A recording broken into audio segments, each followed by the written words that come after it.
안녕하세요. 요한복음 17장에는 예수님의 기도 중에 정말 특별한 기도가 하나 기록되어 있습니다. 흔히 대제사장의 기도라고 불리죠. 십자가에 못 박히시기 바로 전날 밤, 예수님은 과연 무엇을 위해 기도하셨을까요? 오늘 저와 함께 그 기도의 의미 속으로 깊이 한번 들어가 보시죠. 자, 한번 상상해 보세요. 제자들과의 마지막 저녁 식사를 막 끝내셨습니다. 이제 곧 체포당하시고 십자가를 지셔야 하는 바로 그 운명의 때가 코앞에 다가온 거죠.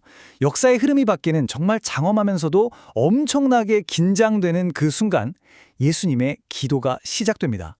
근데 이게 그냥 평범한 기도가 아니에요.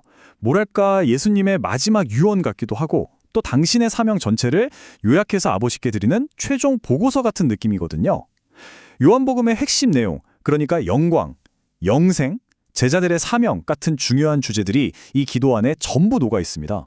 이 기도는 크게 세 부분으로 나눌 수 있는데요. 우선 첫 번째 파트, 1절부터 5절은 예수님이 자기 자신을 위해 기도하는 내용입니다. 그 기도의 핵심 요청은 딱 한 가지였어요. 바로 아들을 영화롭게 해달라는 것이었죠. 바로 이 구절입니다. 여기서 예수님이 말씀하시는 때는 그냥 시간이 됐다는 뜻이 아니에요. 당신의 죽음과 부활, 그리고 승천으로 이어지는 그 결정적인 순간을 의미합니다. 그때가 왔으니 이제 아들을 영화롭게 해달라고 구하시는 거죠.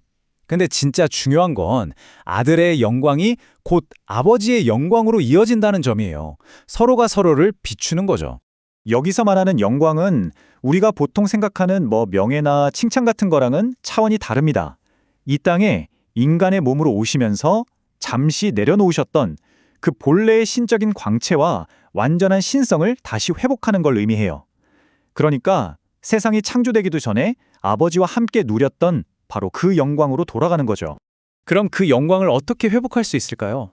정말 놀랍게도 그 방법은 바로 십자가였습니다. 생각해보세요. 인간이 겪을 수 있는 가장 끔찍한 수치와 고통의 상징이잖아요, 십자가는. 그런데 바로 그 십자가가 역설적이게도 아들이 아버지께로 돌아가는 가장 영광스러운 길이 된다는 것. 이게 바로 요한복음이 보여주는 심화 진리입니다. 이 지점에서 다른 복음서랑 비교해보면 이게 더 분명해져요. 우리가 잘 아는 겟세마네 기도에서는 이 잔을 내게서 옮겨달라고 하시면서 고뇌하는 예수님의 인간적인 모습이 그려지잖아요. 그런데 요한복음의 이 기도에는 그런 고통의 흔적이 전혀 없어요. 오히려 사명을 다 이루고 영광으로 돌아가는 어떤 왕의 위엄 같은 게 느껴지죠. 예수님의 신적인 정체성을 강조하는 요한복음의 독특한 관점이 여기서 딱 드러나는 겁니다. 그리고 이 기도 안에서 영생에 대한 정말 놀라운 정의를 발견하게 됩니다. 3절을 보면 영생은 단순히 영원히 사는 게 아니라고 해요. 유일하신 참 하나님과 그가 보내신 자 예수 그리스도를 아는 것, 바로 그게 영생이라는 거죠. 여기서 안다는 건 머리로 하는 지식이 아니라 아주 깊고 인격적인 관계를 의미합니다. 자, 이제 기도의 초점이 바뀝니다. 자신을 위한 기도를 마치시고 이제 이 땅에 남겨질 제자들을 위해 기도하시기 시작해요. 6절부터 16절까지 그들을 향한 정말 간절한 중보 기도가 시작되는 거죠. 여기서 아주 중요한 구분이 등장합니다. 예수님은 하나님을 등진 이 세상 전체를 위해 기도하는 게 아니라고 딱 선을 그으세요. 대신 아버지가 세상 속에서 골라서 자신에게 주신 특별한 사람들, 바로 제자들을 위해 기도한다고 말씀하십니다. 아니, 그럼 왜 이들만을 위해 기도하셨을까요? 예수님이 그 이유를 분명하게 설명해 주십니다. 첫째, 그들은 원래 아버지의 소유였는데 아들에게 주신 선물 같은 존재라는 거고요. 둘째, 그들이 아버지의 말씀을 지켰다는 것. 그리고 마지막으로 예수님이 아버지께로부터 온 분이라는 걸 그들이 믿었다는 겁니다. 이들의 소속, 순종, 믿음이 바로 기도의 강력한 근거가 되는 거죠. 이 구절 말씀이 이 모든 걸 압축해서 보여줍니다. 제자들을 위해 기도하는 가장 근본적인 이유는 뭐다? 바로 그들은 아버지의 것이기 때문이라는 선언이에요.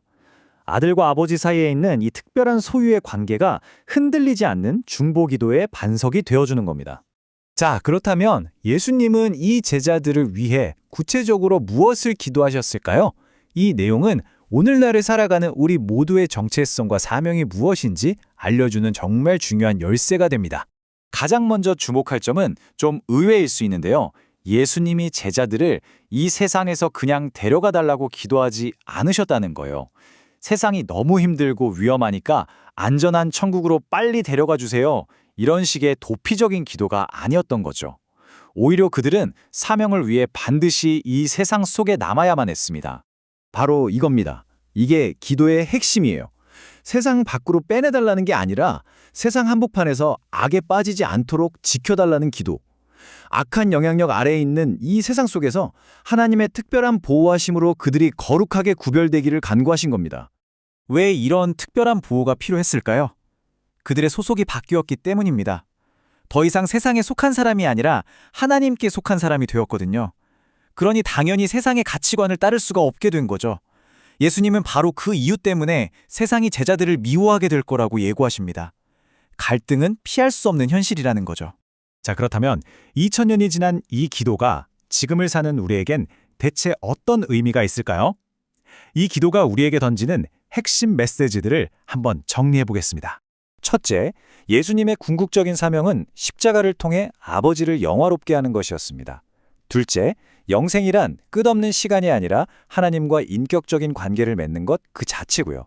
셋째, 우리 그리스도인들은 세상에 살지만 세상에 속하지는 않은 구별된 정체성을 가집니다. 하지만 넷째, 그렇다고 세상을 등지라는 게 아니라 오히려 세상 속으로 들어가 사명을 감당해야 한다는 것. 그리고 마지막으로 이 모든 과정 속에서 우리는 하나님의 완벽한 보호를 믿고 의지할 수 있다는 사실입니다. 결국 이 기도는 2000년의 시간을 넘어 오늘 우리에게도 똑같은 질문을 던집니다. 어떻게 하면 세상의 가치관에 물들지 않으면서 동시에 세상 속에서 빛과 소금의 역할을 감당하며 살아갈 수 있을까? 예수님의 이 기도는 바로 그 아슬아슬한 경계선 위에서 살아가는 우리 모두를 위한 영원한 약속이자 가장 확실한 안내서가 되어줍니다.